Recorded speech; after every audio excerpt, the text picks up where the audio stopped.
In this powerful story, Ava fights her way into one of the world's most prestigious tennis tournaments. But her toughest battles aren't just on the court.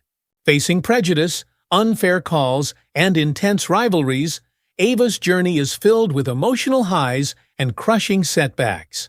As she navigates fame, injury, and her fight for fairness, she must prove not only her skill, but her worth in a world that doubts her.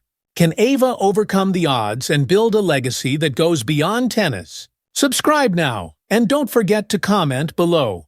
What do you think is Ava's toughest challenge? Let's dive into her inspiring story of resilience and victory. Ava Johnson's fingers tightened around the worn leather of her tennis racket, her heartbeat matching the steady rhythm of her footsteps as she walked across the dusty court of her high school. It was the last time she would play here before heading to the U.S. Opener. Wildest dream come true. She could still hardly believe it. The hot summer sun beat down on her as she closed her eyes, replaying the moment she had received the call. Her mother, Patricia, had nearly dropped the pot of collard greens she was cooking when Ava, standing in shock in their small kitchen, had whispered the news. "I got in. Mom. I'm going to the U.S. Open." Patricia had hugged her tightly, and Ava could still feel the warmth of that embrace. Her mother's unwavering support was her anchor, even when the world told Ava she didn't belong. Patricia, a nurse who had raised Ava on her own, had always believed in her daughter's potential, despite the challenges they faced in their predominantly white town in the Midwest. For years, Ava had trained on this small, cracked court, with no professional guidance, no access to the elite clubs where other kids with her level of talent trained. But what she lacked in resources, she made up for with raw determination. She knew she wasn't just playing for herself. She was playing for her mom, for every young girl of color who had ever been told they couldn't make it, and for everyone who believed that talent should be the only thing that mattered. As Ava hit a final powerful serve, the ball cut through the air like a knife. She followed it with sharp precision, her muscles memorizing the motion as she had done thousands of times before. The ball slammed into the opposite side of the court, bouncing with a loud, satisfying crack. Her old coach, Mr. Jenkins, stood watching from the sidelines. He was an old friend of her father's, someone who had taken an interest in Ava's potential after seeing her play in a local tournament years ago. He had no formal coaching experience, but he had done everything he could to push her further. "That serve is going to shock him, Ava," Jenkins called from the fence, a smile playing on his lips. "You show him what you're made of." Ava grinned back, but there was a knot of anxiety growing in her stomach. She was heading into a world where the stakes were higher than they'd ever been, where the best of the best played, and where the color of her skin would stand out in a sea of white. She tossed her racket onto the bench and wiped the sweat from her brow. "He'll show them all right," she murmured under her breath. But even as she said it, she couldn't shake the nagging fear that maybe, just maybe, this world wasn't ready for her. Or worse, maybe she wasn't ready for it. The first thing Ava noticed when she stepped off the bus in New York was the sheer size of everything. The U.S. Open Stadium towered in the distance, gleaming under the afternoon sun like a beacon. It was overwhelming, the realization that she was about to play in one of the most prestigious tennis tournaments in the world. She had seen this stadium on TV 100 times, but being here, standing in its shadow, was surreal. As she walked through the entrance, she clutched her tennis bag tightly, her senses heightened. The air buzzed with the excitement of the crowd, the voices of players, and the clatter of equipment as everyone prepared for the first round. Yet, amid all this energy, she felt the stares. The glances weren't the friendly, curious kind. They were the kind that made her feel small, out of place. Whispers trailed her like an unwanted shadow, murmurs of "who's that?" and "she doesn't belong here." It wasn't the first time she had encountered this kind of reception, but it stung nonetheless. She kept her head down and pushed forward. Inside the locker room, Ava found a small corner to settle into, her fingers trembling slightly as she unpacked her bag. The room was filled with the country's top female tennis players, each of them seemingly cut from the same mold, tall, athletic, and predominantly white. They barely glanced in her direction. Ava recognized many of them from TV, their faces plastered on sports magazines, and she realized she had entered a world where she was more than just an outsider, she was invisible. As she laced up her shoes, she overheard two players talking a few feet away. "Did you hear they gave some wild card spot to a nobody?" one of them said with a laugh. Ava's stomach tightened. "Guess they need diversity or something," the other replied, her voice dripping with sarcasm. Ava swallowed the lump in her throat. She had heard it all before, the dismissiveness, the disbelief that someone like her could compete at this level. Just as she finished tying her shoes, a group of reporters entered the room, following a tall blonde woman who was surrounded by a sea of fans. Rachel Blake, the golden girl of American tennis. Rachel had the look of a movie star, with her perfect smile and effortless grace. Ava had seen Rachel play before she was good, no doubt about it, but it was the way people treated her, like she could do no wrong, that gnawed at Ava. Rachel made her way through the room, reporters hanging on her every word. Ava, unnoticed, stood off to the side, watching the scene unfold. Rachel paused as she passed Ava, her eyes flickering over her for a brief second before moving on without a word. It wasn't a direct insult, but the message was clear: Ava was irrelevant. Ava exhaled slowly, shaking her head. She wasn't here to be noticed, to be liked, or to win people over. She was here to play, and that was exactly what she was going to do. Ava stood at the baseline, her grip firm on her racket, her eyes focused on the player across the net, Jessica Miller, a well-known name in the tennis world, ranked 25th globally. The air in the stadium was electric, with the crowd buzzing in anticipation. Yet as Ava scanned the audience, she realized something: the cheers weren't for her. Jessica had the crowd's full support. She was the polished, familiar face, while Ava was the newcomer, the wild card that nobody expected to last past the first round. Ava took a deep breath as the referee signaled the start of the match. She reminded herself of the long hours she had spent training, the sacrifices her mother had made to get her here. This was her chance to prove she belonged. The first serve came fast, but Ava was ready. She returned the ball with precision, forcing Jessica to the back of the court. Ava moved gracefully, her body instinctively reacting to the rhythm of the game. Within minutes, she had the first point. Silence. Not a cheer, not a clap. Ava wiped her brow, trying not to let the quiet get to her. It was 1 point. She focused on the next serve and then the next. Point after point, she matched Jessica's intensity, trading volleys and outmaneuvering her opponent with every return. Yet the crowd remained indifferent, their cheers only rising when Jessica scored. By the end of the first set, Ava was up 64. Her heart raced as she walked back to her bench, but her excitement was tempered by the crowd's lack of reaction. Winning should have felt triumphant, but instead, she felt like she was playing in a vacuum. Even the referee seemed distant, barely acknowledging her. As the second set began, Ava could feel Jessica's frustration. The pressure was mounting, and Jessica's movements became more erratic, her swings more desperate. Ava seized every opportunity, pushing Jessica to her limits. But then, the referee made a call. A questionable one. Ava's forehand had landed cleanly inside the line. She was sure of it, but the referee called it out. Ava stopped in her tracks, her pulse quickening. She looked up at the chair umpire, disbelief flashing across her face. That was in, she muttered to herself, but the referee didn't waver. Jessica smirked from the other side of the net, and Ava's frustration bubbled to the surface. She walked up to the referee, her voice calm but firm. That ball was in. You know it was. The referee didn't even look at her, waving her off with a dismissive gesture. Ava's blood boiled. She could feel the unfairness in her bones, but she swallowed it down. Complaining wouldn't do her any good. She'd seen this before, too, how the system favored certain players and dismissed others. Fine, Ava thought. Let them be biased. I'll still win. Ava won the match, 64-63, but the victory felt hollow. There was no applause, no acknowledgement from the crowd. Even the commentators seemed more interested in Jessica's loss than in Ava's win. As Ava walked off the court, the whispers followed her. Reporters barely glanced in her direction, too focused on getting quotes from Jessica about how she had off days and how the match was closer than it seemed. Tom Evans, her coach, was waiting for her outside the locker room. His face, usually stern, softened when he saw her.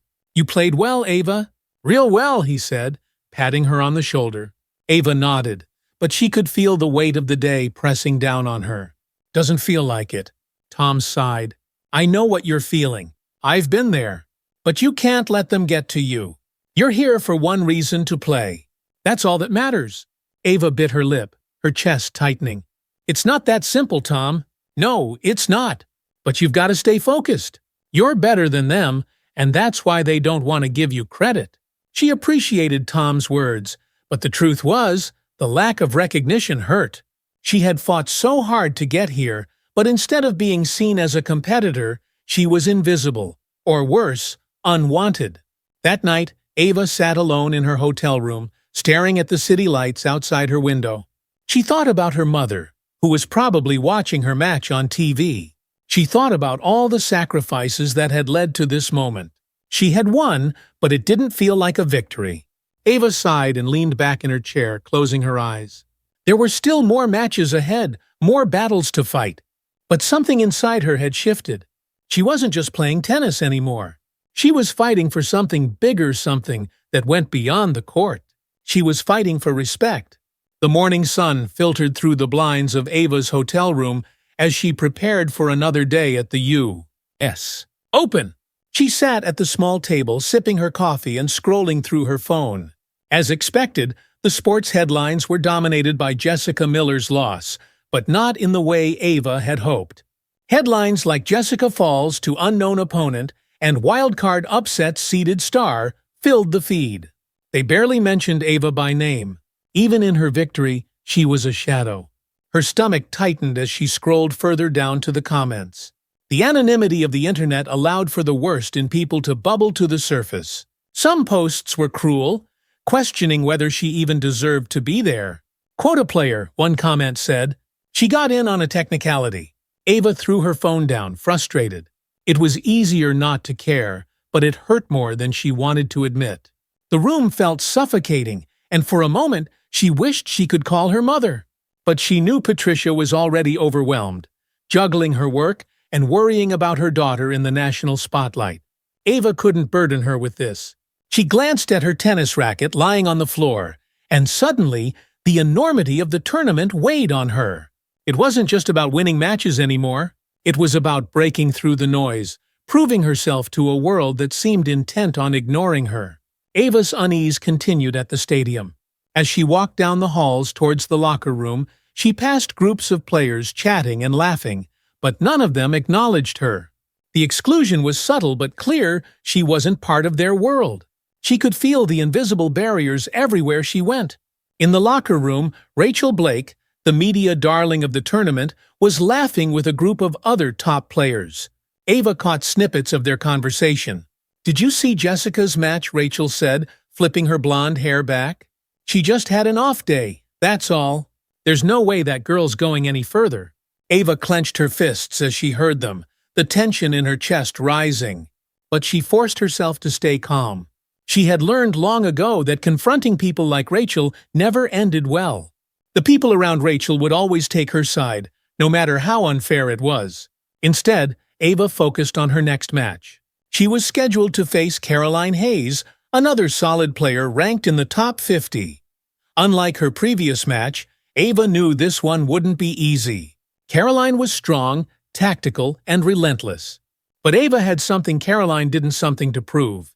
The match against Caroline was grueling from the start. The crowd, much like before, gave its support to Ava's opponent, cheering wildly with each point Caroline scored. But unlike Jessica, Caroline wasn't fazed by Ava's speed and power. She adjusted quickly, forcing Ava into long, punishing rallies that drained her energy. Midway through the first set, Ava felt her focus waver. The constant murmurs of the crowd, the blatant favoritism, every point felt like an uphill battle. She couldn't shake the feeling that she was being judged for every little mistake.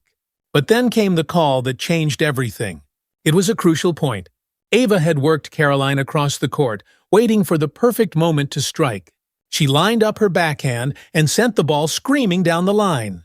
It hit just inside the baseline, clear as day. The referee called it out. Ava froze, the racket slipping from her hands as the disbelief washed over her. She blinked, staring at the line. No way! That ball had been in. Every instinct told her so. She turned to the referee, her voice steady but filled with emotion. That was in? Everyone saw it. The referee didn't even glance up, his decision final. Ava clenched her jaw, her pulse racing. She had been expecting this, hadn't she? She knew the bias was there. But this was blatant. She couldn't just let it go, not this time. Without thinking, she turned to face the crowd. Her voice, though calm, carried across the hushed stadium. Is this what we're doing now? Is this fair play? Her words hung in the air, sinking into the silence like a heavy weight. For a moment, the world seemed to stand still. The crowd didn't cheer. They didn't even whisper. Ava's heart raced, her mind spinning. She had spoken up something she had always been told to avoid. Her mind flashed to the consequences. Would they punish her for this? Would they say she was being emotional or unprofessional? The silence broke with a roar of applause, but not for Ava. The crowd cheered as Caroline returned to her side of the court, unaffected by Ava's protest. The referee's decision stood. Ava swallowed hard, the bitter taste of unfairness lingering in her mouth. But the moment had passed, and the game continued. After the match, the media storm was relentless. Clips of Ava's confrontation with the referee flooded the internet. News outlets framed her as angry, overreacting, and disrespectful. The backlash was swift and brutal. Reporters twisted her words, taking her frustration and turning it into a narrative of aggression. As Ava sat in the locker room, scrolling through the headlines, she felt the weight of it all crash down on her. They were trying to break her, and for a moment, she wondered if they were succeeding. The tennis world was small, and word spread fast. Tom Evans, her coach, found her sitting alone, still holding her phone. He sighed, rubbing the back of his neck before sitting down beside her. They're always going to look for something, Ava. Doesn't matter what you do. Ava didn't look up from her phone. I should have kept my mouth shut, right? Tom shook his head. No, you did what you had to do. But now you've got a choice. You can let this consume you, or you can use it. Ava finally turned to face him, her eyes heavy with exhaustion. I don't know if I have anything left, Tom. It feels like it's me against the whole world. Tom leaned forward, resting his elbows on his knees. You've got more than enough. I've seen you outlast worse than this. They're scared of you because you don't fit into their nice, neat little box. That's why they're coming at you. Ava bit her lip, trying to keep the tears from spilling over.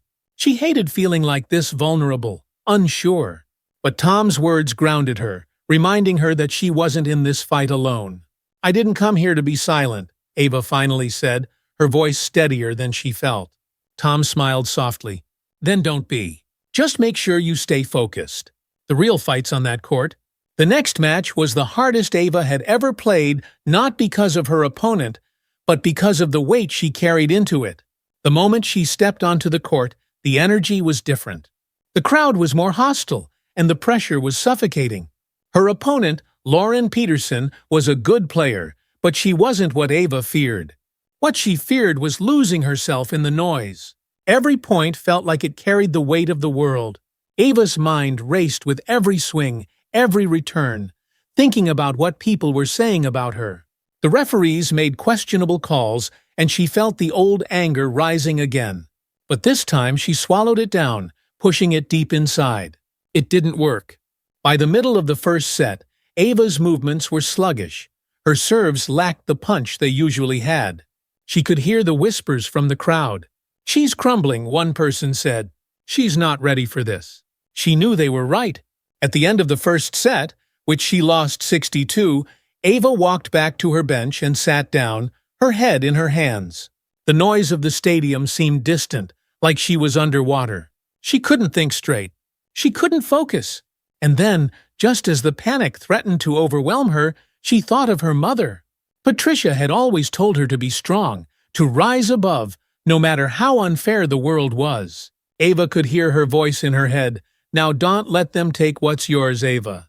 You earned this. Don't let them tell you otherwise. Ava lifted her head, her breathing steadying. She hadn't come this far to be broken by doubt. Her mother had sacrificed too much for her to fall apart now. With a deep breath, Ava rose from her seat and prepared for the second set. The second set was different. Ava's resolve returned, sharper than before. She stopped listening to the crowd, stopped worrying about what the headlines would say. She focused on the ball, on her game, and on the fire that had brought her this far. Lauren never saw it coming. Ava's serves became lethal, her footwork more precise. She pushed Lauren across the court with every rally, her swings filled with purpose. It wasn't just about winning the match, it was about showing herself and everyone watching that she wasn't going anywhere. She took the second set 6-4. In the third set, Ava's energy was relentless. She dismantled Lauren's defenses with a series of powerful forehands and backhands, leaving her opponent scrambling to keep up. With each point, Ava felt a weight lift off her shoulders. When the final point landed, Ava's scream of triumph filled the stadium. This time, there was no silence from the crowd. There was no denying her. As she walked off the court, head held high, she knew this was far from over. But for now, she had reclaimed her power, and she wasn't about to let it go again. The days after Ava's victory over Lauren were filled with a whirlwind of interviews and media coverage. But unlike before, there was a noticeable shift in the narrative. Some news outlets had begun to acknowledge her talent, grudgingly at first, but the tide was slowly turning. However, the negative voices were still loud critics who claimed she was too emotional, too confrontational, or worse, that she didn't deserve to be there at all. Ava had learned to tune them out. She had to.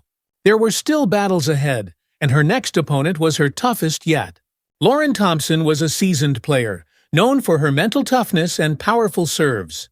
Ranked 15th in the world, Lauren had been in the spotlight for years, and unlike Ava, she had the crowd's full support. The morning of the semifinals, Ava woke early, her nerves buzzing. The weight of expectation felt heavier than ever, but something had changed within her since her last match. She was no longer afraid of what people would think. She wasn't just playing for the title, she was playing to prove that she belonged. Not just in this tournament, but in the conversation about who the best players in the world truly were. The stadium was packed. The crowd murmured with excitement as Ava and Lauren took to the court. Ava could feel the familiar coldness from the audience, applause for Lauren, silence for her. But this time she embraced it. She had stopped seeking validation from the crowd. Her validation would come from her game, her persistence, and her victory. The match began, and right from the first serve, Ava knew Lauren wasn't going to give her an inch. The first few rallies were brutal, with both players trading powerful shots from baseline to baseline. Each point was earned, not given, and the tension in the air thickened with every passing moment. Ava lost the first set, 75. Her body was sore and her mind was reeling. But instead of frustration, there was only a calm determination. She had learned from her mistakes in the past. Losing the first set didn't mean the match was over. It meant she had more work to do. Tom Evans, standing on the sidelines, met her gaze and nodded. No words were exchanged, but the message was clear: you know what to do. The second set was where Ava came alive. She began to read Lauren's serves better, predicting her movements and finding gaps in her defense. Ava's footwork was flawless, and with each stroke of the racket, she chipped away at Lauren's confidence. The crowd, sensing the momentum shift, grew tense. Ava's powerful returns and calculated net play left Lauren scrambling. For the first time in the match, Ava felt the crowd's energy tilt ever so slightly in her favor. She could hear murmurs of approval after her winning shots, and the applause was no longer just for Lauren. Ava finished the second set 63, and the stadium was buzzing. In the break between sets, Ava sat on the bench, her towel draped over her shoulders, staring down at the court. Her body ached from the intensity of the match, but her mind was sharper than ever. She couldn't afford to lose focus now. The third set was everything. The final set was a war of attrition. Both players fought tooth and nail for every point. The rallies grew longer, more intense, with neither one willing to back down. Ava's heart pounded in her chest, her muscles burning with every swing, but she refused to let fatigue control her. She had come too far. With the score tied 55, Ava faced a crucial moment, a break point that could give her the lead. Lauren, desperate to hold her serve, fired a powerful shot down the line, but Ava was ready.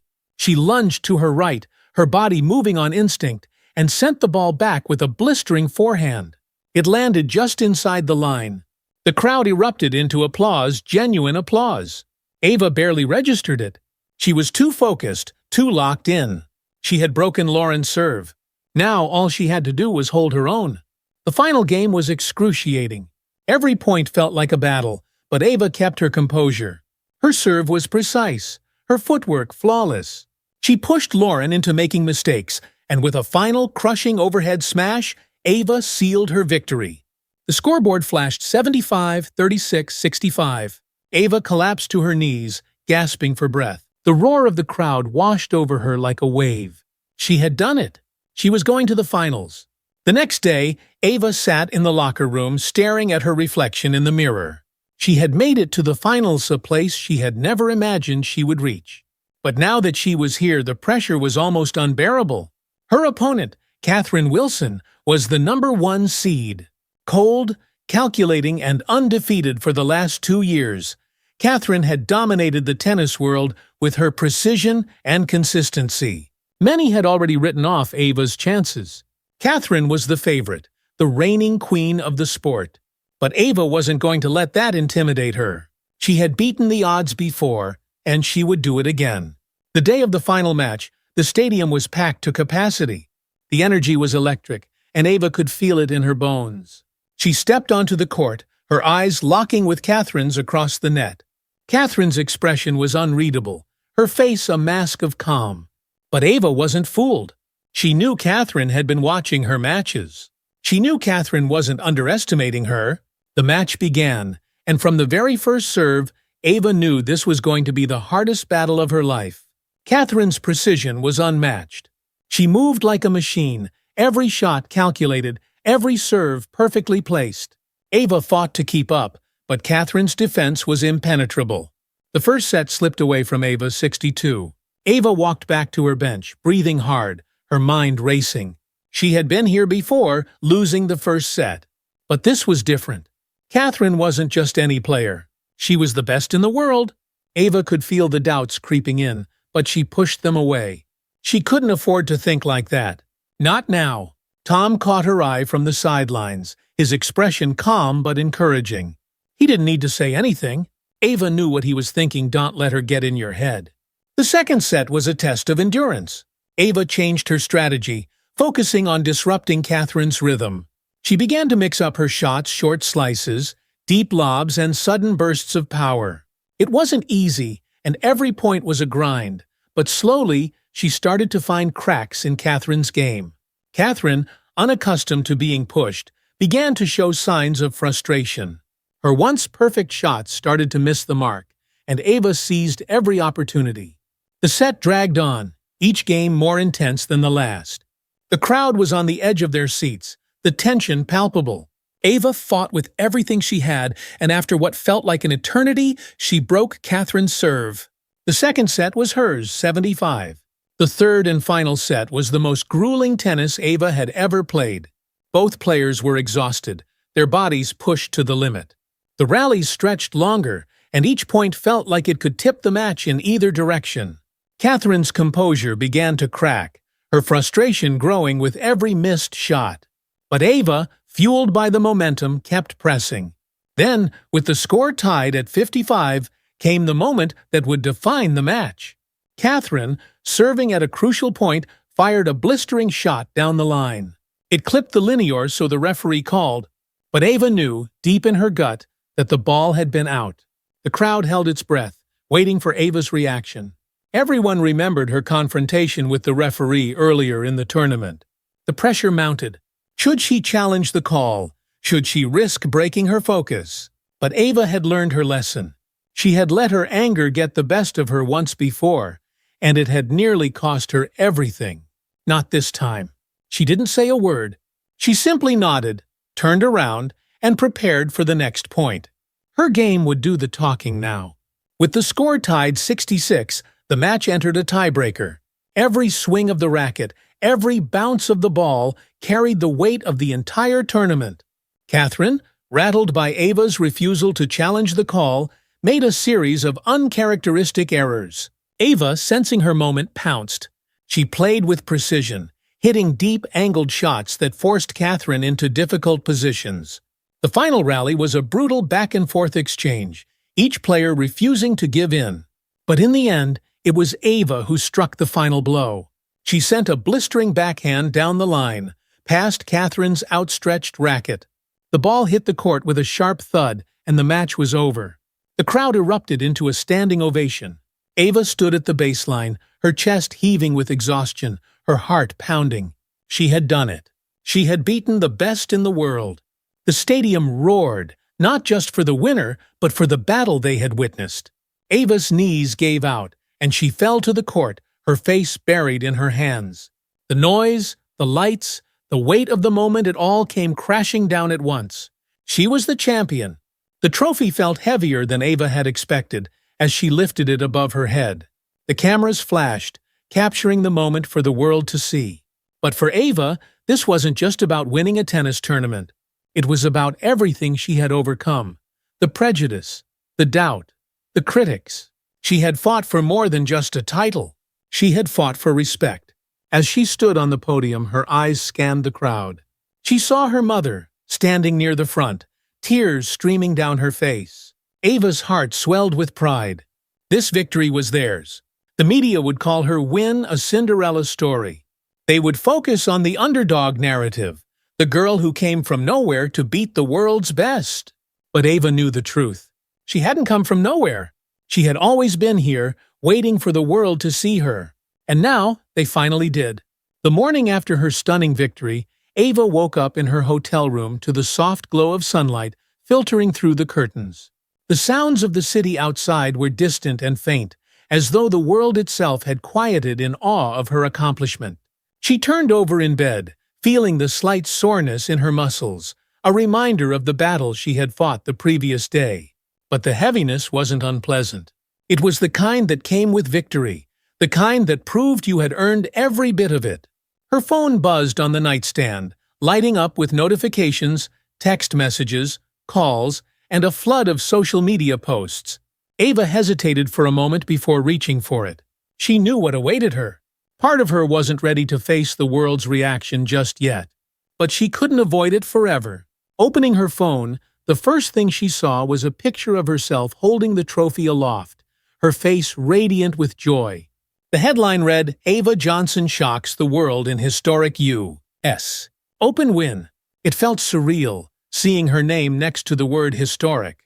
Her heart swelled as she scrolled through the outpouring of love and support that had flooded in overnight. Fans from all over the world were celebrating her victory, hailing her as not only a champion, but a symbol of perseverance and strength. There were messages from young girls who looked up to her, thanking her for showing them that anything was possible.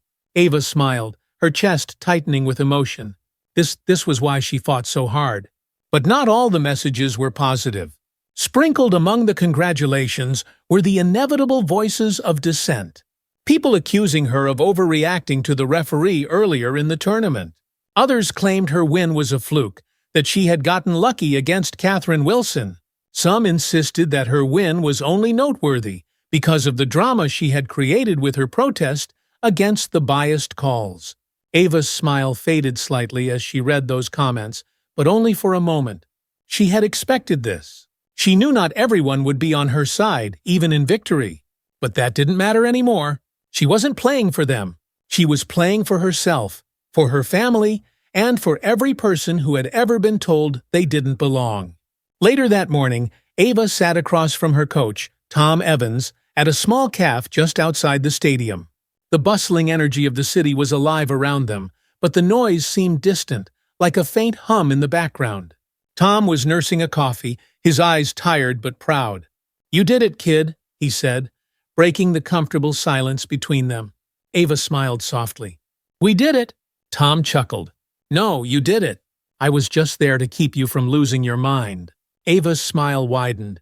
She knew Tom was trying to downplay his role, but she wouldn't let him. "I couldn't have done it without you, Tom. You believed in me when no one else did." Tom looked at her for a moment, his face softening. "You didn't need me to believe in you, Ava. You just needed to believe in yourself. And now, the world knows what I've known all along." Ava glanced out the window, watching the crowds of people moving through the streets. It still hadn't fully sunk in the fact that she had won the U.S. Open, that her name was now etched into the history books alongside the greatest players in the sport. But even as the excitement of her victory buzzed around her, Ava couldn't shake the feeling that her journey was far from over. There were still more matches to play, more battles to fight. And she knew that her fight wasn't just about tennis anymore. It was about something bigger, something she had only begun to understand. In the days following her victory, Ava's world was thrown into the media spotlight. Interview requests came flooding in from every major news outlet, and her face was plastered on magazine covers and billboards.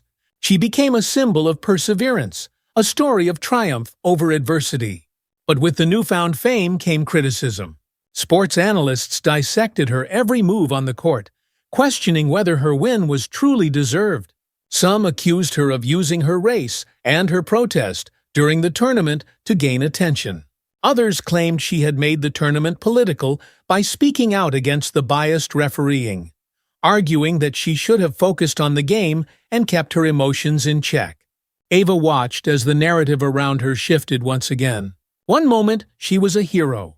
The next, she was being accused of playing the victim card. It was hard not to feel disheartened.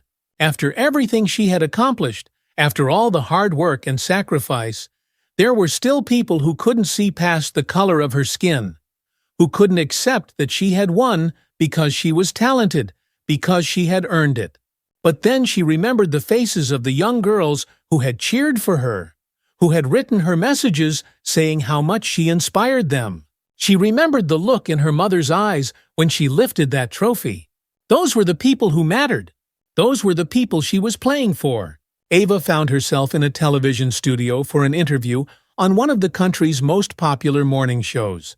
The bright lights and cameras felt intrusive, but she had learned to steel herself against the pressure. This was just another part of the journey. The interviewer, a seasoned journalist with a warm smile, leaned forward as the cameras began to roll. "Ava, your story has captivated millions. You've become a symbol of resilience, not just in tennis, but in life. How does it feel to know that you've inspired so many people?" Ava hesitated for a moment, choosing her words carefully. "It feels incredible. But at the same time, it's a reminder that we have so much work left to do. I'm proud of what I've accomplished, but this isn't just about me. It's about all the people who feel like they don't belong, who are told they aren't good enough. I hope my story shows them that they are." The interviewer nodded thoughtfully. "You've also faced some criticism, people saying that you've made the tournament about more than just tennis, that you've brought politics into the sport. How do you respond to that?" Ava took a deep breath. She had been expecting this question. "I've never seen fairness and equality as political issues. They're human issues. And if we're going to talk about excellence in sports, we need to talk about fairness. Because if the game isn't fair, how can we say the best players are the ones who win?" The interviewer seemed momentarily taken aback by the clarity of her answer, but quickly recovered. "That's a powerful statement, Ava. Do you see yourself becoming more involved in activism moving forward?" Ava paused. "I'm not sure if I'd call it activism, but I do know that I'll always stand up for what's right, on and off the court." Ava returned to her home in the Midwest, after the whirlwind of media appearances and interviews. The quiet of her small town was a welcome change from the noise of the city. She needed this time to reflect, to regroup, and to figure out what came next. As she walked through the familiar streets, memories of her childhood flashed through her mind, days spent on the cracked tennis courts, dreaming of one day playing in the big leagues. Now she was a champion, a symbol of change. But with that came new responsibilities. Her mother, Patricia, greeted her with a warm smile when Ava walked through the door. The two of them sat together at the kitchen table, sipping tea and talking about everything that had happened over the last few weeks. "You've made me so proud, Ava," Patricia said, her voice thick with emotion. "But I want you to remember one thing, this is just the beginning. Don't let them define you. You define yourself. Ava nodded, her mother's words sinking in. She had fought hard to get here, but this was only the start of a much larger journey. There were more tournaments to win, more young girls to inspire, more barriers to break. As the days passed, Ava received offers from sponsors, invitations to speak at events, and even opportunities to collaborate with organizations promoting equality in sports. She embraced these new roles, using her platform to amplify the voices of those who had been marginalized for too long. But through it all, she never lost sight of why she started playing tennis in the first place. She loved the game, the challenge, the strategy, the thrill of competition. And despite everything that had happened, that love remained pure and unshaken. The final scene finds Ava back on the court, her racket in hand, the sound of the ball hitting the strings as she practices her serves. She is alone, but she doesn't feel lonely. This is her sanctuary, her battlefield, her home. As she prepares for her next serve, she takes a moment to reflect on the journey that brought her here. She knows there will be more challenges ahead, more critics, more obstacles, but she is ready for them. Because Ava Johnson isn't just a tennis player anymore. She's a champion, and she's just getting started. A few months have passed since Ava's victory at the U.S. Open, and her life has changed dramatically. She is now a public figure, constantly in the media, and her every move is watched and scrutinized. While she's embraced her new platform to speak out about equality and fairness in sports, the intense spotlight begins to take its toll. The constant attention weighs on Ava, and she starts to feel disconnected from the pure love of tennis that brought her here in the first place. She is invited to numerous events, asked to make appearances, and her schedule is packed with obligations that distract her from her training. She starts to notice that her performance on the court is slipping. Her once sharp focus is clouded by the pressures of her new life. The world sees her as a champion, but internally, she's struggling to maintain balance. Even her relationship with her coach, Tom, becomes strained as they try to navigate her new reality together. As the next season begins, Ava faces a new challenge on the court. Amber Woods, a young rising star in tennis who has been compared to Ava at every turn. Amber is fast, strong, and determined. With a chip on her shoulder, she idolized Ava, but now sees her as a rival to be taken down. Amber's rise is meteoric, and the media plays up the narrative of the next Ava, putting pressure on both women.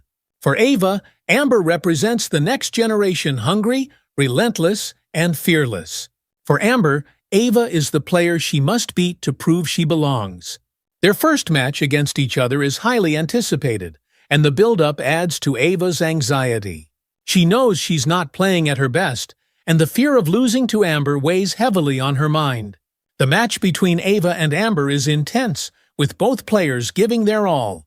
But Ava's lack of focus and exhaustion from her public life catches up with her. Amber, younger and more energetic, wins in straight sets. The media pounces on the result, declaring it the end of Ava's reign and celebrating Amber as the new face of tennis. The loss devastates Ava. It's her first major defeat since the U.S. Open, and it feels like a turning point she's not ready for. She starts to question whether she still has the fire to compete at the highest level.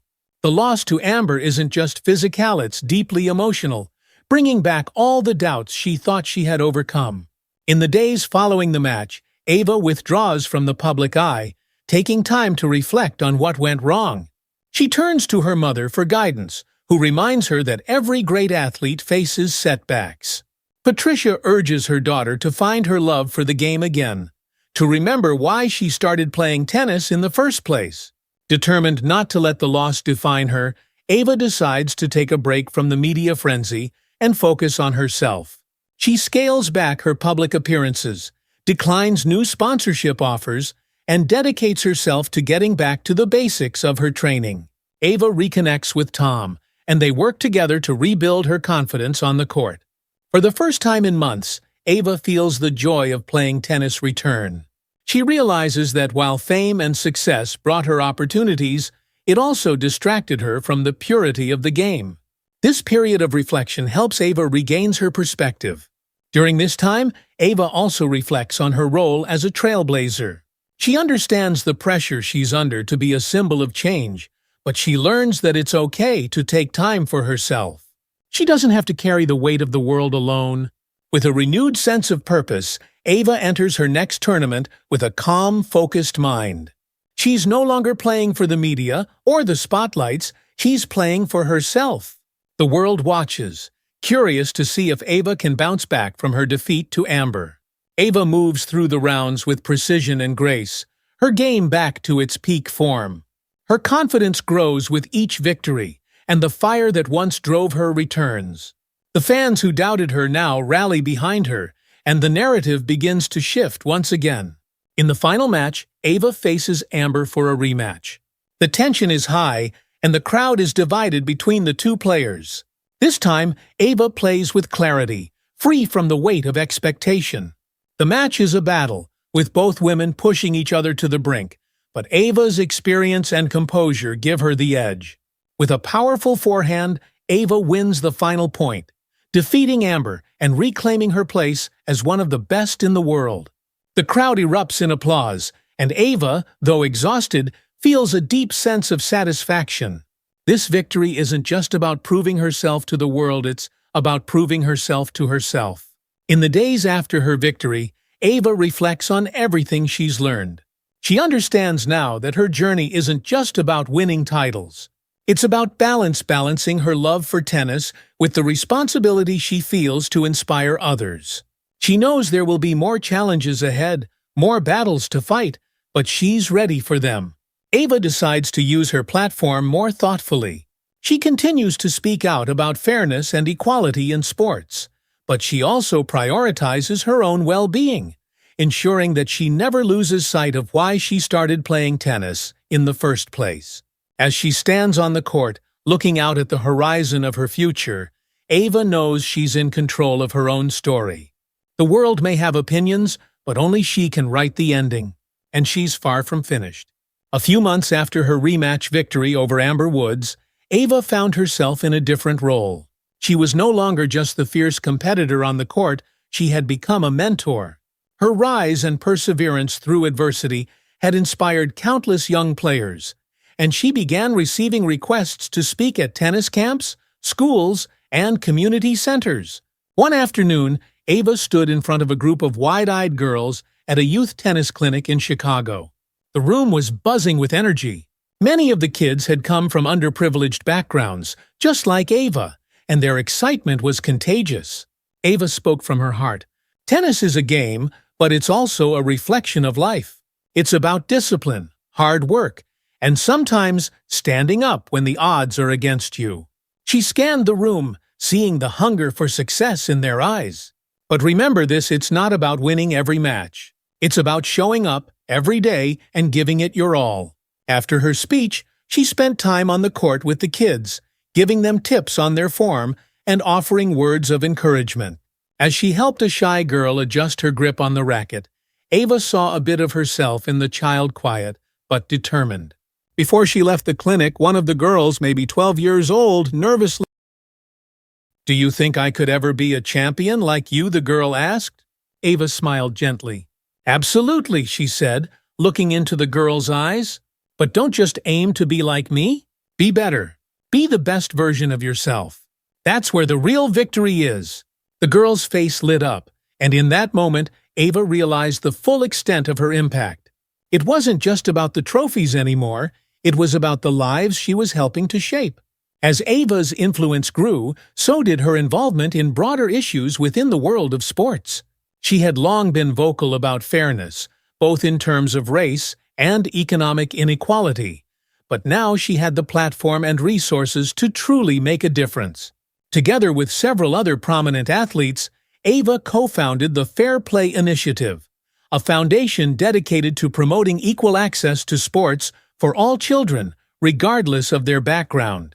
The foundation aimed to provide scholarships, equipment, and mentorship programs to young athletes who couldn't afford the expensive training and coaching that many elite players received. But while Ava's work was widely praised, it also came with its challenges. Critics accused her of using her platform to politicize sports, claiming that her activism was detracting from her tennis career. Some questioned whether she was spreading herself too thin, suggesting that her focus on off-court issues was taking away from her game. Despite the noise, Ava remained resolute. She knew that what she was doing mattered not just to her, but to the countless young athletes who faced the same barriers she had. The Fair Play Initiative was more than just a project for her, it was a mission. She wanted to create a world where no child was told they couldn't succeed because of where they came from. One day, during a press conference, a reporter asked Ava if she thought she could continue balancing her activism with her tennis career. Ava's response was measured but firm. "Tennis is my passion, but the world doesn't stop when the match ends. I've been given a platform, and I intend to use it. If that means juggling more than one responsibility, so be it." Equality in sports shouldn't be a distraction. It should be the standard. Her words echoed across news outlets and social media, with many athletes and public figures expressing their support. Ava was making waves both on and off the court, and there was no turning back. Just as things were falling into place, an unexpected challenge emerged. During a routine practice session, Ava felt a sharp pain in her right shoulder after a particularly forceful serve. She shrugged it off at first, thinking it was just a minor strain, but as the pain persisted, she knew something was wrong. After a series of medical tests, the doctors confirmed her worst fear, a rotator cuff injury. It wasn't career-ending, but it would require surgery and months of rehabilitation. The news hit Ava like a ton of bricks. She had never been sidelined by an injury before, and the thought of being away from the court for so long terrified her. The recovery process was grueling. Ava spent months in physical therapy, slowly regaining strength in her shoulder. For someone as driven and independent as Ava, being forced to sit on the sidelines was a challenge not just physically, but mentally. She watched from afar as other players, including Amber Woods, competed in the tournaments she had once dominated. For the first time, doubt crept in. What if she couldn't come back as strong as before? What if this injury was a sign that her career was winding down? The thoughts gnawed at her as she lay awake at night, staring at the ceiling, her arm wrapped in an ice pack. But as the weeks went by, Ava found a new kind of resilience. She poured herself into her rehab, pushing her body to its limits. She also leaned on her support system, her mother, Tom, and her friends, who reminded her that this setback was just another challenge, like so many she had faced before. Nearly a year after her injury, Ava was ready to return to the court. She had spent months preparing for this moment, both physically and mentally. But as she stepped onto the grass at Wimbledon, she felt the familiar flutter of nerves in her stomach. This wasn't just any match, it was her comeback. Her first-round opponent was a strong, up-and-coming player, someone who was eager to make a name for herself by taking down a former champion. The crowd buzzed with anticipation as Ava took her place at the baseline. The match started off rocky. Ava's timing was off. Her serves lacked their usual power, and she struggled to find her rhythm. The crowd, sensing her hesitation, grew quiet. For the first time in her career, Ava felt the weight of expectations pressing down on her. Expectations not just to win, but to prove that she was still the same player she had been before the injury. Then something clicked. Ava remembered why she loved this game, the pure joy of hitting the ball, the strategy of outmaneuvering her opponent, the satisfaction of earning every point. She stopped thinking about the injury, the expectations, and the doubts. She let go of the fear. With each rally, she grew stronger. Her footwork became lighter, her serves sharper. She fought through the first set, losing it in a tiebreak. But by the second set, she was in control. Her opponent, sensing the shift, began to falter. Ava won the next 2 sets decisively, her victory greeted by a standing ovation from the crowd. She stood at the center of the court, breathing in the moment. She had done it. She was back. As Ava walked off the court that day, she knew her journey was far from over. The challenges would keep coming, and so would the victories and defeats. But this time, she wasn't just playing for herself. Ava was building something greater than a tennis career. She was building a legacy. Her work with the Fair Play Initiative continued to grow, reaching more young athletes around the country. Ava also began mentoring players like Amber Woods, understanding that helping the next generation succeed was part of her own growth. She no longer saw Amber as a rival, but as a player with her own path to greatness. Together, they forged a quiet friendship based on mutual respect and shared experiences in the spotlight. Years later, Ava's name would be spoken alongside the greatest to ever play the game.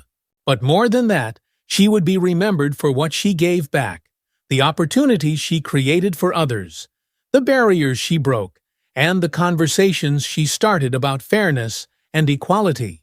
And though she would continue to win matches and titles, her greatest victory would always be the lives she touched, the doors she opened, and the example she set for future generations. Ava Johnson wasn't just a tennis champion. She was a force for change. If you enjoyed Ava's inspiring journey and want to see more stories like this, don't forget to like, comment, and subscribe to the channel. Hit the notification bell so you never miss an update, and let us know in the comments what challenges you think Ava should face next. Thanks for watching, and well, see you in the next video. In the end, the fight for housing equality wasn't just about houses or neighborhoods, it was about people. People who deserved a chance to build a life for themselves and their families, regardless of where they came from or the color of their skin. And as the years passed, David, Rachel, and James knew that their work would continue, leaving behind a legacy of hope, justice, and opportunity for generations to come. If you enjoyed this story of redemption, justice, and the fight for equality, make sure to subscribe to our channel, hit the bell icon, so you never miss an upload, and stay tuned for more compelling narratives that shine a light on important social issues. Let's keep the conversation going and work together toward positive change. Like the video, share it with someone who needs to hear this, and comment below with your thoughts. I was wondering when you'd come to your senses.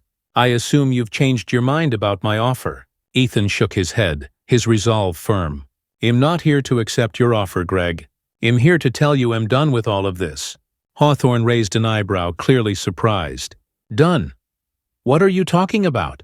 I'm done with the cutthroat games, the power plays, all of it, Ethan said calmly. I've spent too long hurting people, and I'm not going to be that man anymore. Hawthorne scoffed. Come on, Ethan. Don't tell me you've gone soft. Ethan met his gaze, unflinching. I've changed, Greg. And if you can't respect that, then we have nothing more to talk about.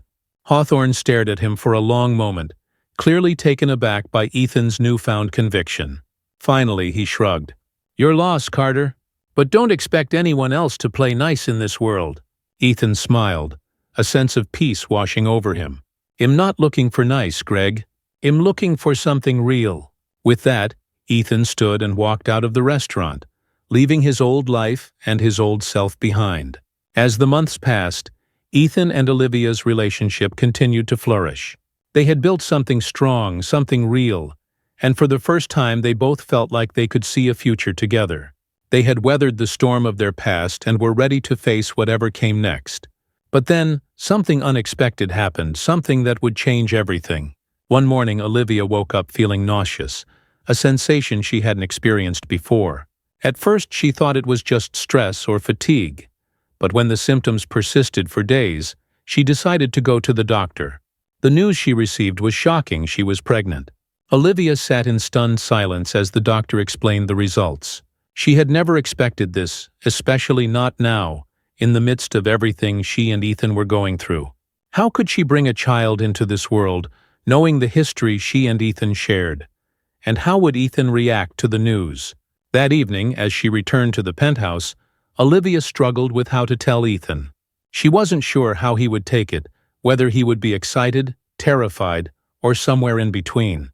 But she knew she had to tell him. She found him in the living room reading a book, his expression peaceful. For a moment she stood there watching him, her heart pounding in her chest. Ethan, Olivia said softly, her voice trembling slightly. He looked up, immediately sensing the seriousness in her tone. What's wrong? Olivia took a deep breath, her hands trembling. I went to the doctor today. Ethan's brow furrowed in concern. Are you okay? What did they say? Impregnant? Olivia blurted out, the words escaping her before she could stop them. For a moment Ethan was silent, his eyes wide with shock. Olivia braced herself for his reaction, unsure of what to expect. But then, to her surprise, Ethan's face broke into a wide, joyful smile. You're pregnant." Olivia nodded, her heart racing. "Yes." Without warning, Ethan pulled her into his arms, laughing and holding her close. "That's amazing, Olivia." "I can't believe it." Olivia blinked, surprised by his reaction. "You're happy." "Of course I'm happy," Ethan said, pulling back to look at her. "This is incredible. I know it's unexpected, but I'm ready for this. I'm ready to be a father." Olivia felt a wave of relief wash over her, the tension in her chest easing. For the first time, she allowed herself to feel the joy of the moment, the joy of knowing that she and Ethan were going to start a family together. As the reality of their future together began to sink in, Ethan knew there was one more thing he needed to do. He had fallen in love with Olivia not just because of the circumstances that had brought them together, but because of the person she was. Strong, independent, and unyielding in her values, she had made him want to be a better man. One evening, after a quiet dinner at home, Ethan led Olivia out onto the balcony, where the lights of the city sparkled below. It was the same balcony where they had shared so many important conversations, where their relationship had started to change. "Olivia," Ethan began, his heart racing, "I've been thinking a lot about everything we've been through, about how we started, where we are now, and where we're going." Olivia smiled softly, her eyes filled with warmth. "We've come a long way, haven't we?" Ethan nodded, his throat tightening with emotion. "We have, and I don't want to lose what we've built. I want to spend the rest of my life with you not because of a bet or an agreement, but because I love you." Olivia's breath caught in her throat as Ethan reached into his pocket and pulled out a small velvet box. He opened it to reveal a simple but elegant diamond ring, its brilliance shining in the soft light. "I know this is unexpected," Ethan said, his voice trembling slightly. "But I love you, Olivia. I love the life we're building together, and I want to make it official. Will you marry me this time for real?" Tears welled up in Olivia's eyes as she looked at the man in front of her, the man who had once been her enemy, but who had since become the love of her life. "Yes," she whispered, her voice choked with emotion. "Yes, I'll marry you." Ethan slipped the ring onto her finger, his heart swelling with joy. He pulled her into his arms, holding her close as the lights of the city sparkled around them. This time their marriage wouldn't be based on a bet. It would be built on love, trust, and the promise of a future they would face together. A few months later, Ethan and Olivia stood together in front of a small group of family and friends, exchanging vows in a quiet, intimate ceremony. It was nothing like their first wedding. There were no business contracts, no hidden agendas, and no expectations of control or power. This time it was real. Olivia's mother was there, smiling proudly as she watched her daughter walk down the aisle. Ethan's family, too, had gathered to witness the moment, their support a reminder of how far he had come. As Ethan and Olivia stood before the officiant, their hands clasped together, they exchanged vows filled with love and sincerity. There was no need for grand declarations, just the quiet promise to stand by each other, no matter what the future held. "I promise to love you," Ethan said, his voice steady, "to respect you, and to be the man you deserve. For as long as we both live." Olivia smiled, her eyes shining with tears. "And I promise to love you, Ethan, to trust you, and to build a life with you, one filled with love, forgiveness, and hope." As they kissed, the small group of friends and family erupted into applause, but for Ethan and Olivia, the world around them seemed to disappear. In that moment, they were the only two people who mattered. As the months passed, Ethan and Olivia settled into their new life together, their love growing stronger with each passing day. Olivia's pregnancy progressed smoothly, and as they prepared to welcome their child into the world, they found themselves filled with a sense of peace and fulfillment. Ethan continued his efforts to make amends for his past mistakes, but now he did so with a renewed sense of purpose. He wasn't just trying to atone for his wrongs, he was trying to build a better future, not only for himself and Olivia, but for their growing family. One evening, As they sat together on the couch, Olivia resting her head on Ethan's shoulder, she looked up at him with a contented smile. Who would have thought, she mused softly, that it would all start with a bet?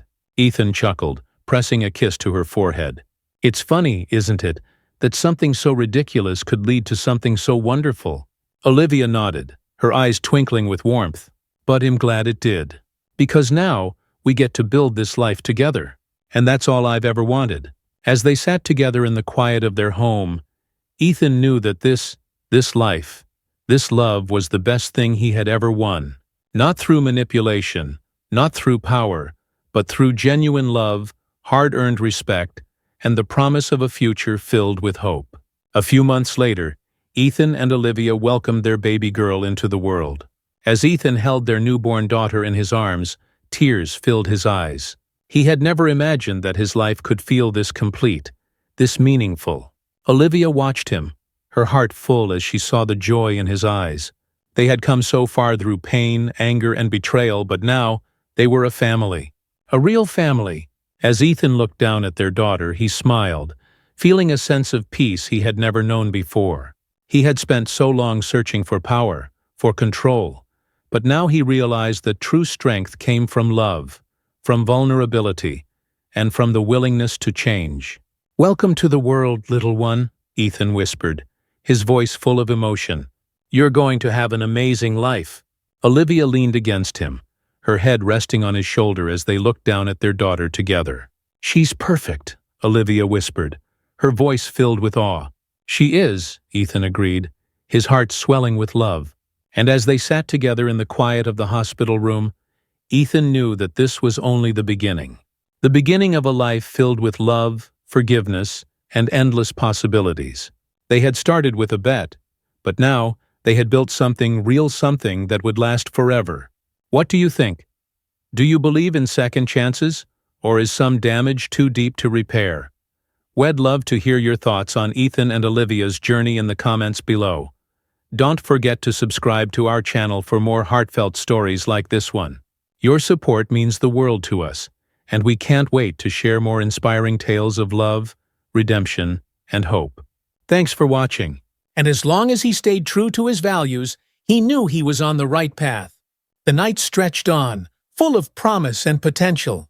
And as Ethan gazed out at the city below, he couldn't help but feel excited for the future, for the challenges, the victories, and the continued fight for a world where everyone, no matter who they were, could rise to their full potential. This was his legacy, and it was just the beginning. As Ethan gazed out at the city below, he couldn't help but feel excited for the future, for the challenges, the victories, and the continued fight for a world where everyone, no matter who they were, could rise to their full potential. This was his legacy, and it was just the beginning. If you've enjoyed this story of Ethan's journey toward leadership and change, make sure to hit that subscribe button to stay updated on more inspiring stories like this one. Don't forget to like, comment, and share your thoughts below together. We can keep the conversation about diversity and inclusion going. "I was thinking about it too," James said, his voice quiet but reflective. "It feels like so much has happened. But at the same time, it's hard to believe how far we've come." Mildred nodded, her eyes misting over with emotion. "I never thought I'd live to see the day when this town could change like this. For so long it felt like we were stuck. But you showed us something different. You showed us that we could be better." James felt a lump form in his throat. "I didn't do it alone, Mildred. It's been all of us. People like you, Rachel, Emily, Tommy even." Mildred chuckled softly. "Maybe. But we all needed someone to remind us what we were capable of." "That's what you did, James." They sat in comfortable silence for a few moments, watching the sunset over the park. It was a quiet, reflective moment, one that reminded James of why he had stayed, why he had chosen to fight for this town. "It's not over," James said, more to himself than to Mildred. "There's still work to be done." "There's always more to be done," Mildred replied with a knowing smile. "But you've given this town something it didn't have before, hope." Meanwhile, Emily Green had been working on her biggest story yet. The pieces she had written for the local paper had caught the attention of a national magazine. and they had commissioned her to write a long-form feature about the transformation of Hollow Creek. She had spent months interviewing people: James, Tommy, Rachel, Sheriff Nate Johnson, and countless others. She poured her heart into the article, determined to capture the essence of what had happened in this small town. It wasn't just a story about racism or a fight for equality. It was about community, about resilience, about the power of one person's actions to ignite change. When the feature was published, it was an instant success. Readers from across the country were moved by the story of Hollow Creek, and Emily was flooded with messages of support. People wanted to know more. How had the town done it? How could they replicate that success in their own communities? For Emily, it was a deeply personal victory. She had grown up in Hollow Creek, and for a long time, she hadn't believed that the town could change. But now, as she read the responses to her article, she knew that anything was possible. The next spring, the first integrated class graduated from Hollow Creek High School.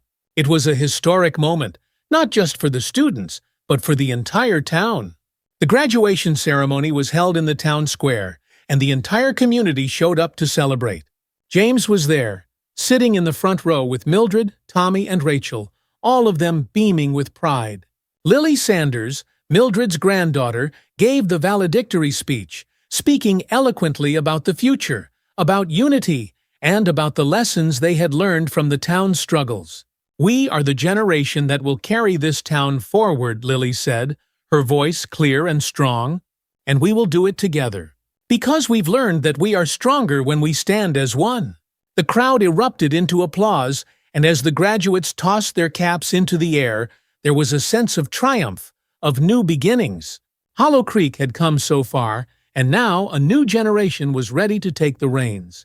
As the town continued to grow and change, Harold Brooks made a surprising announcement. He was bringing back the name Rose's Diner. But this time, the name would reflect something different. Harold stood outside the diner, addressing a small crowd of onlookers. James, Mildred, and the rest of the diner's regulars were there, curious about the announcement. "Rose's Diner was named after my mother," Harold began, his voice filled with emotion. "She was a kind woman, a woman who believed in treating everyone with respect. But somewhere along the way, we lost sight of that. We let this place become a symbol of division." Harold paused, glancing at James, who gave him an encouraging nod. "But now I want to reclaim that name," Harold continued. "This diner is going to stand for something new, something my mother would be proud of. It's going to be a place where everyone is welcome, where everyone has a seat at the table." The crowd cheered, and as the new sign for Rose's Diner was unveiled, it felt like a fitting tribute to the town's journey. As summer approached, Rachel Morales prepared to leave Hollow Creek once again, this time for good. Her work had taken her to other towns and cities, and while she had grown deeply attached to Hollow Creek, she knew it was time to move on. On her last night in town, she gathered with James, Emily, and the others at Rose's Diner for one final meal. The atmosphere was warm and nostalgic, filled with laughter and shared memories. "I'm going to miss this place," Rachel admitted as she sipped her coffee. "But I know you all are going to keep the momentum going." "Well, miss you too, Rachel," James said, smiling warmly. "But don't worry, we've got this." They spent the rest of the evening reminiscing about the town's journey, about how far they had come, and about the road that still lay ahead. When it was time to say goodbye, there were hugs, tears, and promises to keep in touch. But as Rachel drove away from Hollow Creek the next morning, she left knowing that the town was in good hands. Several months after Rachel's departure, James received a letter from her. He sat on his porch, the autumn air crisp and cool, as he read her words. "Dear James, I hope this letter finds you well. I've been thinking about Hollow Creek a lot lately, and I wanted to check in. I've been working with a community out west, and it reminds me so much of where Hollow Creek was when I first arrived. But seeing the progress we made gives me hope that change is possible, no matter where you are. I just wanted to thank you once again for everything you've done for the town and for me. You've taught me so much about patience, about perseverance, and about how change really happens. You'll never forget our time together. Take care of yourself, James, and take care of Hollow Creek. With gratitude, Rachel. James smiled as he folded the letter, tucking it into his pocket. Rachel's words were a reminder that their work was far from over, but it was also a reminder of how much they had already accomplished. Over time, Tommy Barnes fully embraced his role as a leader in the town's new direction. He became a regular volunteer at the community center, working with young people who, like him, had once been resistant to change. One afternoon, as Tommy sat on a bench outside the center, talking with a group of teenagers, he realized just how far he had come. The anger and fear that had once controlled him were gone, replaced by a sense of purpose. "I used to think change was something to be afraid of," Tommy told the teens, "but now I see it's what makes us better. We can't grow if we don't open ourselves up to new ways of thinking." The teens listened intently, nodding in agreement. Tommy's journey had become an inspiration to many, showing that it was never too late to change. One year after the March for Unity, the town of Hollow Creek came together once again to celebrate. The town square was filled with music, food, and laughter, as people from all walks of life gathered to reflect on the progress they had made. James stood with Sheriff Nate Johnson, Emily Green, and Lily Sanders, watching the festivities with a deep sense of pride. The town was thriving, its people united by a shared vision of a better future. As the sun set over the town, casting a golden glow over the square, James felt a quiet sense of contentment. Hollow Creek had been through so much, but they had come out the other side stronger, more resilient, and more united than ever. In the years that followed, Hollow Creek continued to evolve. The town's story became a beacon of hope for other communities struggling with their own divisions. People came from far and wide to visit Rose's Diner, to see the mural painted by the teenagers, and to meet the people who had made change possible. But for James, it wasn't about the recognition. It wasn't about being a hero or a leader. It was about the quiet, steady work of building a community where everyone had a place.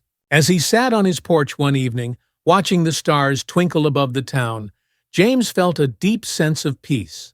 He knew that the fight for justice was ongoing, that there would always be more work to do. But for now, in this moment, he was content. Hollow Creek was his home, and it was a home worth fighting for. As the story of James and Hollow Creek shows, change takes courage, community, and a willingness to stand up for what's right. If you've been inspired by their journey, don't forget to like this video and subscribe to our channel for more powerful stories that remind us of the importance of unity, justice, and hope. And remember, your voice matters. Let us know in the comments how this story touched you and what kind of stories you'd love to hear next. Hit the bell icon so you never miss an update. It's still hard sometimes, but I feel like we're finally free. Edith smiled, her heart swelling with pride for Rachel. She had come so far, and though there were still challenges ahead, Edith knew that Rachel had the strength to face them. "I'm so proud of you," Edith said softly. "You're doing such a good job, Rachel. You and the girls are going to be just fine." Rachel hesitated for a moment, then her voice softened. "We couldn't have done it without you, Edith. You saved us. I'll never be able to thank you enough for everything you've done." Tears welled in Edith's eyes, and she wiped them away with a smile. "You're family now, Rachel, and family takes care of each other." As Edith hung up the phone, a sense of calm settled over her. She had faced her fears, stood up to Derek, and helped Rachel and the girls escape a dangerous situation. It hadn't been easy, but it had been worth it. Her home, once a place of quiet solitude, had become a symbol of strength and resilience. And her neighbors' sons, strangers, had become a community, united by a shared sense of purpose. Life on Cedar Street would never be the same again, but that was okay. Because now it is filled with hope, connection, and the promise of a better future. Edith smiled as she stepped out into her garden, the late afternoon sun casting a warm glow over the roses. She knelt down, her hands gently tending to the flowers, feeling the cool earth beneath her fingertips. There was still work to be done, but now she knew she wasn't doing it alone. In the weeks that followed Derek's final confrontation, a new sense of peace settled over Cedar Street. The neighborhood watch remained vigilant, but the need for constant worry had lessened as Derek's presence faded from their lives. He hadn't returned, and the restraining order kept him at a safe distance from Edith's home, and from the shelter where Rachel and the girls were living. Edith found herself breathing easier with each passing day, the weight of fear slowly lifting from her shoulders. One crisp autumn morning, as Edith was pruning her roses, she heard the familiar ring of her phone from inside the house. She wiped her hands on her gardening apron and hurried to answer it, her heart lifting when she saw Rachel's name on the caller ID. "Rachel, it's so good to hear from you," Edith said, a smile spreading across her face as she held the phone to her ear. "Hi, Edith," Rachel replied, her voice filled with warmth. "I hope I'm not interrupting anything." "Not at all, dear. Just tending to the garden. How are you and the girls doing?"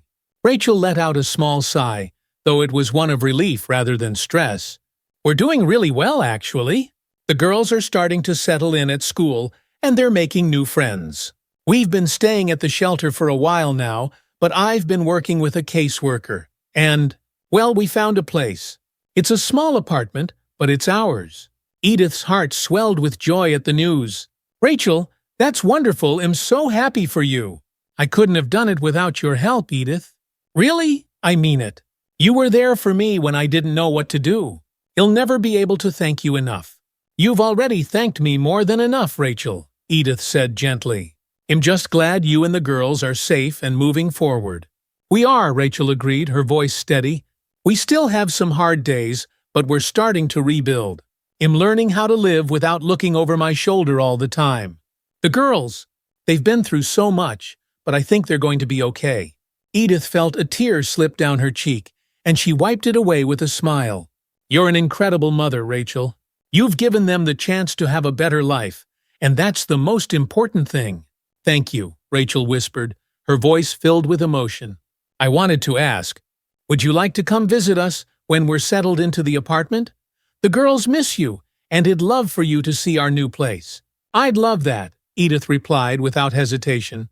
"I can't wait to see how far you've come." After they said their goodbyes, Edith stood in the quiet of her kitchen, a deep sense of pride and peace settling over her.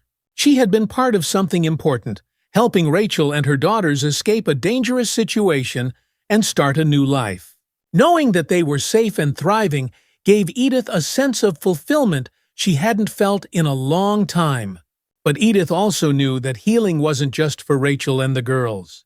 She, too, had been deeply affected by everything that had happened. For so long, Edith had lived in a world of solitude, wrapped in the memories of her past life with Richard. But now she realized that she had the power to create new connections, to make a difference in the lives of others. Her small, quiet world had expanded in ways she never could have predicted. A few weeks later, Edith stood in front of the door to Rachel's new apartment, her heart racing with anticipation. She held a basket filled with homemade cookies and a small potted plant, a housewarming gift for Rachel and the girls. As she knocked on the door, she couldn't help but feel a sense of excitement and pride. Rachel had taken such brave steps toward building a new life for herself and her daughters, and Edith was eager to see the progress they had made. The door opened, and there stood Rachel, her face lighting up with a wide smile. "Edith, you made it." "Of course I did," Edith replied warmly, stepping inside and hugging Rachel. "I wouldn't miss this for the world." The apartment was small but cozy, filled with the warmth and light that Edith had come to associate with Rachel. The walls were adorned with colorful artwork, some drawn by Lily and Ivy, and the space felt alive with the energy of a family building something new. Edith smiled as she took it all in, her heart swelling with pride for Rachel's resilience. "Look who's here!" Rachel called out. And moments later, Lily and Ivy came bounding into the room, their faces bright with excitement. "Grandma Edith!" they exclaimed in unison, rushing toward her and wrapping their arms around her. Edith laughed, bending down to hug the girls. "Oh, my dears, it's so good to see you." "We missed you," Ivy said, her voice small but filled with warmth. "Can you stay for dinner?" "I wouldn't dream of leaving before dinner," Edith replied, her heart swelling with affection for the girls. As they settled into the living room, Rachel brought out a pot of tea, and the four of them spent the afternoon catching up, laughing, and sharing stories. The girls proudly showed Edith their artwork, and Rachel talked about how they were adjusting to their new school and making friends. "They're doing so well," Rachel said, her voice filled with relief and pride. "I wasn't sure how they would handle all the changes, but they've been so strong. I'm so proud of them." "You should be proud of yourself too," Edith said gently. "You've created a safe, loving home for them. That's everything." Rachel smiled, her eyes glistening with tears of gratitude. "I still can't believe we made it. There were times when I thought we'd never get out, but now we have a chance at a real life." As the afternoon turned into evening, the conversation grew deeper, and Edith and Rachel found themselves reflecting on everything that had happened over the past few months. There had been so much pain, fear, and uncertainty, but now there was also hope. They had made it through the storm, and now they were standing on the other side, ready to rebuild their lives. "I never thought I'd feel free," Rachel admitted quietly, her voice heavy with emotion. "But now I wake up every morning knowing that I'm safe, that my girls are safe. And that's everything." Edith reached out and took Rachel's hand, squeezing it gently. "You deserve this peace, Rachel. You and the girls deserve all the happiness in the world." Rachel nodded, her eyes filled with gratitude. "And you deserve it too, Edith. You've been through so much yourself. You've given us a new start, and I hope you know how much that means to me." Edith smiled, her heart full. "We've given each other a new start." Later that evening, after dinner, and one last round of hugs from Lily and Ivy, Edith said her goodbyes and made her way back to her own home. As she walked down the quiet street, she felt a deep sense of contentment. Life had changed in ways she never could have predicted, but it was better, now richer, fuller, and filled with new connections. Rachel and the girls had become like family to her, and Edith knew that their bond would only grow stronger as they continued to support one another in the days ahead. As the autumn leaves began to fall and the air turned crisp, Edith found herself spending more time in her garden, reflecting on the past few months. So much had changed, not just for Rachel and the girls, but for Edith as well. Her life, once quiet and isolated, had been transformed by the relationships she had built and the strength she had discovered within herself. But with that transformation came a deeper understanding of the weight she had been carrying for so long: grief, the loneliness, the sense of being left behind. Richard's death had left a hole in Edith's life, one that she had tried to fill with routine and solitude. But now, with Rachel and the girls in her life, Edith realized that she didn't have to carry that weight alone anymore. One afternoon, as Edith sat in the garden with a cup of tea, she found herself thinking about Richard. She missed him every day, missed his laugh, his warmth, the way he had always made her feel safe and loved.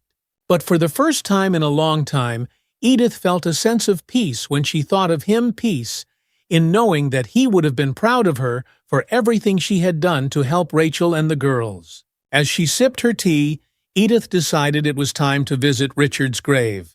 She hadn't been in a while, and she felt a strong pull to go to tell him about everything that had happened, about the new life she had found after all these years. The next day, Edith drove to the cemetery where Richard was buried. The drive was quiet, the fall colors painting the landscape in shades of gold and red. When she arrived, Edith made her way to Richard's headstone, a small smile on her face as she placed a bouquet of fresh roses at his grave. "Hello, love," she said softly, her voice filled with affection. "It's been a while, but I've been busy. I have so much to tell you." For the next hour, Edith sat by Richard's grave, telling him about Rachel, about the girls, about everything that had happened since they had moved into the neighborhood. She talked about how she had found new strength within herself, how she had made new friends, and how she had learned that it was never too late to make a difference in someone's life. "I think you'd be proud of me," she whispered, her voice thick with emotion. "I know I've still got a lot of life left to live, and I'm going to make the most of it. I'll carry your love with me, always." As Edith stood to leave, she felt a deep sense of peace settle over her. She knew that Richard was still with her, in spirit, and that his love would continue to guide her in the days ahead. She wasn't alone. Not anymore. As the winter holidays approached, Cedar Street came alive with the warm glow of twinkling lights and the festive spirit of the season. Edith, who had once dreaded the long, lonely winter months, now found herself filled with a sense of anticipation and joy. The neighborhood had changed so much in the past few months, and Edith felt more connected to her community than ever before. Rachel and the girls had invited Edith to spend Christmas with them in their new apartment, and Edith had gladly accepted.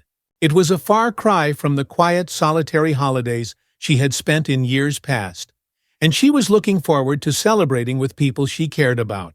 On Christmas Eve, Edith arrived at Rachel's apartment with a basket full of gifts and homemade treats. The girls greeted her at the door, their faces bright with excitement, and Edith couldn't help but laugh as they pulled her inside. "We've been waiting for you," Lily exclaimed, her eyes sparkling with joy. Mom made hot chocolate. Edith's heart swelled with affection as she followed the girls into the cozy living room where Rachel was waiting with a warm smile. The apartment was decorated with twinkling lights and a small Christmas tree, and the air was filled with the comforting scent of cinnamon and pine. "Welcome, Edith," Rachel said, hugging her tightly. "We're so glad you're here." "I wouldn't want to be anywhere else," Edith replied, her voice full of warmth. As they sat together by the fire, sipping hot chocolate and exchanging stories, Edith felt a deep sense of contentment. This was what she had been missing for so long, a sense of connection, of belonging, of family. The evening passed in a blur of laughter, conversation, and warmth. The girls opened their presents with wide-eyed excitement, and Edith marveled at how far they had come since the dark days of living under Derek's control. They were happy, healthy, and full of life, and Edith knew that Rachel had done an incredible job of creating a safe, loving home for them. Later that night, after the girls had gone to bed, Rachel and Edith sat together by the fire, reflecting on everything that had happened over the past year. "It feels like a lifetime ago," Rachel said quietly, her eyes focused on the flickering flames. "Sometimes I still can't believe we made it out." "But we did." "You did," Edith corrected gently. "You found the strength to leave, and now you and the girls have a bright future ahead of you." Rachel smiled, her eyes glistening with gratitude. "I couldn't have done it without you, Edith. You were there when I needed someone the most, and I'll never forget that." Edith reached out and took Rachel's hand, squeezing it gently. "We've been there for each other, and we'll keep being there, no matter what comes next." As they sat together in the quiet of the night, Edith felt a deep sense of peace settling over her. The storm was over, and now it was time to move forward to embrace the future with open arms, knowing that they had all found the strength to survive and thrive. And in that moment, Edith knew that everything would be all right. Thank you for following along with Edith's emotional and inspiring journey. If you found this story moving or relatable, make sure to hit that subscribe button so you don't miss out on more powerful stories like this. We'll be bringing you more heartwarming tales of resilience, community, and the strength of the human spirit. And don't forget to click the notification bell so you'll always be the first to know when new content is available. We value your feedback, so if you enjoyed this story, leave a like and share your thoughts in the comments below.